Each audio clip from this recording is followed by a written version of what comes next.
Hi everyone, I'm Bonita from Pennies to Dollars, and welcome back to my channel today where we talk about frugal living, saving money, cutting expenses, and a little bit of depression era tips thrown in there because my parents were depression era and they raised me the same way. So we're going to talk today about some self-analyzing that I did recently and how it relates to frugal living and how it related to my recent weight loss. I sat down and I wrote down the reasons that I felt like I was having trouble yo-yoing on my weight for the last 30 years. I have been yo-yoing. I lost 60 pounds at one point. I kept it off for 3 years. Then I had a accident and it kept me from being able to exercise the way I was doing regularly, and the weight just started coming back. I used to be a big walker. I would walk about 4.5 miles a day, 6 or 7 days a week. I've never been much on exercise, but I love to walk. And where I live, it's very rural. You can see cows, you can see streams. It's very scenic for me. You can see the sun setting at points where I live. And so I really enjoyed walking and I didn't feel like I was exercising. And then that was the trick for me, along with lowering my calorie intake. But as I've been yo-yoing over these last few years, I sat down and I really analyzed the reasons that I was yo-yoing.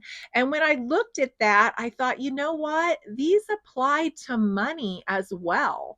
These are some of the same reasons why someone might overspend and not even realize that they're doing it. So I thought I would share that self analysis of myself today with you, and we will relate that to frugal living as well. So, the first reason that I felt that I was overeating was because it was good. It wasn't necessarily that I was hungry, but it was more about the choice that I could have it. When I thought about that, I thought, isn't that the reason that we sometimes overspend? Is because it's about the choice. It's not about the need. It's about, wow, I'd really like to have that. So I'm just going to get it. And I'm not going to think about what's going to happen in the future if I've spent this money or I've ate that 600-calorie snack. I'm just going to do it. And so my plan was to eliminate those foods from my house so they weren't tempting, eliminate them so that I wasn't packing in the calories without really packing in any nutrients. Frugal living is the same way. You know, we pack in the items sometimes because they're a good deal or because we think that'd really be nice to have, without really thinking about the 20, 30, $100 that we spent and the impact that it's going to have later. My second reason in analysis was for comfort, that I would buy it because it comforted me. It made me feel better. It made me look forward to something. And I thought, isn't that the reason sometimes we buy things? We buy things to make ourselves feel better, to comfort ourselves, to make ourselves feel like, wow, I can do this for myself. This is really nice. And I want to be comfortable. So I'm going to get it even if I don't need it. The third reason is I looked deep and I was unhappy with myself. And when you're unhappy with yourself, I feel like sometimes you feel like it'll hurt less if you get that sugary snack. Life will be easier. Life will be more fulfilling if you pick up that sugary snack and eat it. But after you do, you really don't feel better. It really doesn't do anything for your happiness with yourself, and isn't spending money the same way. Sometimes we buy something thinking, this will make me feel better. I feel down today. I'm going to walk through and go window shopping. I'm going to go buy myself a new shirt because it will make me feel better about myself.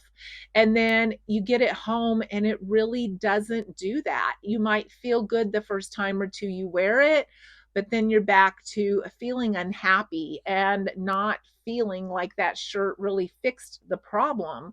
So, really analyzing why you're unhappy with yourself and why you're reaching out for these things to try to satisfy that need, I feel is really important in not only weight loss, but also in spending money. The fourth reason is there were times I would just feel hopeless. I would feel like, everything was just so rat race and I was just on a treadmill, just doing the same thing every day, going to work, coming home, doing this, doing that, all the same routine. And I would just get to feeling hopeless and I'd feel like that sugary snack would make me feel better again. It would make me look forward to something. It would give me some sort of steam in my day to get me through the next half of the day or get me through that morning. And isn't that what we do sometimes when we feel down and we feel overwhelmed with money? We'll think, well, if I buy something, I won't feel so hopeless. I won't feel like everything I'm doing every single day, day after day, is just for nothing. I'll feel like I'm actually benefiting from all of this hard work. So we reach out and we buy something that we probably didn't need to try to rebuild that hope. The fifth reason was to reward myself, to make myself feel like I had a reason to get out of bed in the morning. I had a reason to go to work every day because I was going to get myself something later that was going to be a reward for everything that I did that day. And I feel like a lot of us fall into that category that we want to reward ourselves for all of our hard work. And sometimes it's in the shape of a sugary snack or a salty snack or a drink that is high calorie, and sometimes it's in the form of money. And sometimes those things go together. Sometimes that sugary or salty snack that we're giving ourselves as a reward also equals to a lot of money over time. If we're doing it on a day to day basis, if we're rewarding ourselves with something every single day that costs $6 or $7, that adds up a lot over a year's time. So sometimes those things go together, and sometimes we're just overbuying in other areas to reward ourselves. Sometimes it's in the form of something that you're just buying yourself that isn't necessarily food to reward yourself.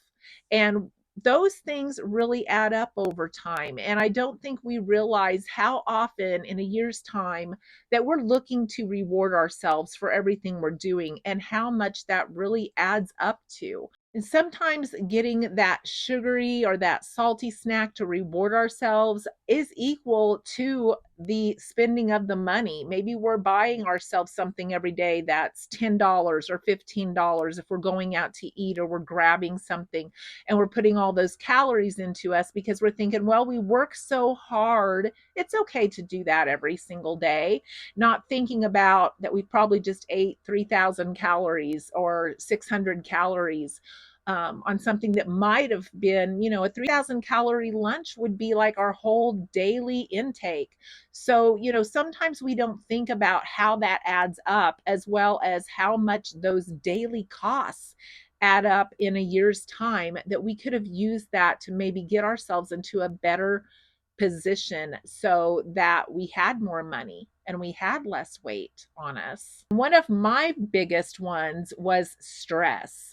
I remember in high school, I used to not eat when I was stressed. And then over the years, as I became an adult, I used to eat when I was stressed. And we hear about stress eaters, people that overeat because you're trying to reduce that stress. And that's just something you reach for when you're stressed, is that you want to get something to eat because you think it'll reduce your stress, but then afterwards you think, man, I just took in this many calories. That didn't reduce my stress. Now I feel worse.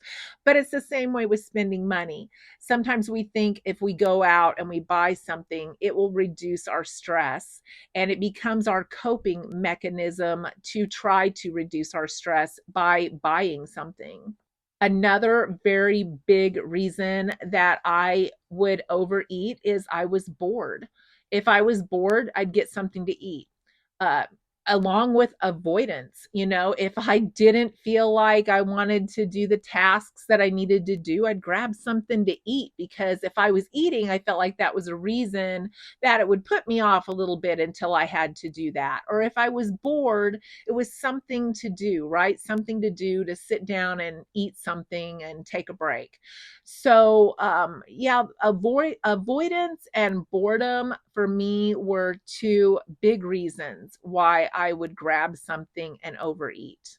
Another one of my reasons was it just became a habit over time. It just became a habit that I would get like the same snack every single day that was too many calories. And it just became part of my daily routine. And adding something in as a habit is so much easier than getting it stopped. And spending money is the same way. It becomes a habit that maybe we're getting deliveries several times a week because we're browsing our computer and finding things that people are recommending that are going to be, great time savers.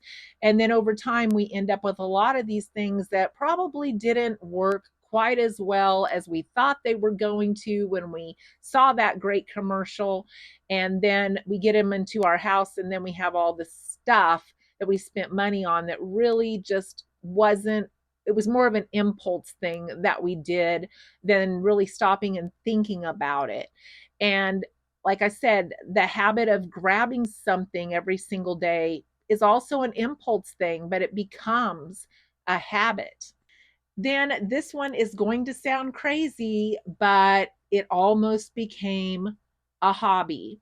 A hobby to cook all of those sweet desserts, a hobby to always have a dessert in the house, always have something sweet in the house, something that I choose to do instead of doing something else as a hobby. Eating became a hobby. And you look at all these different gatherings that we have, and they always include food, and they usually always include fatty, sugary desserts, because we find that fun. We find that enticing.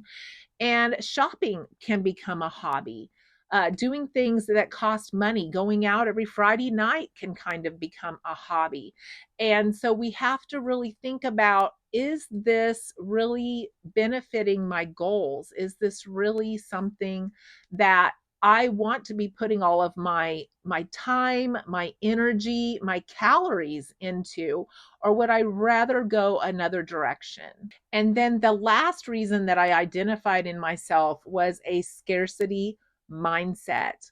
And I shared with you in one of my last videos that I gained weight when I was working because I think I can only eat right now. I'm not going to have time later. I'm not going to have anything later. I don't want to get hungry in the afternoon because I didn't eat at lunch. So I would just eat when I thought I had time to eat, even if I wasn't hungry. And that's that scarcity mindset. I was constantly worried that I wasn't going to have food when I got hungry. So I would eat when I wasn't hungry to try to make sure that my stomach was never empty. And now I look at it and I'm like, it's okay if my stomach is empty once in a while. And in fact, I started thinking that I hadn't heard my stomach growl in years. I remember hearing it growl off and on when I was in school growing up and when I was young. Before dinner, you'd hear your stomach growl. And I thought, why doesn't mine growl anymore? And I thought, well, it's because I always have something in it. I'm constantly worried there's not going to be something in it. So I'm eating when I'm not hungry. And I think scarcity mindset is the same. We're worried that we're not going to have enough of something or that we're not going to have what others have. I mean, there's so many reasons that could go into scarcity mindset of why we overbuy things. So these are my 10 reasons that I was overeating that I also feel like apply to spending money. Let me know in the comments if you can identify with any of these, if you have other ones that you've noticed, or if any of these have helped you identify any of your own personal reasons for overeating, or overspending. If you have enjoyed this video, if you would please give me a thumbs up and subscribe, I would appreciate it so very much. This channel is growing and I would love for you to be there as it does. So I hope to see you in the next video.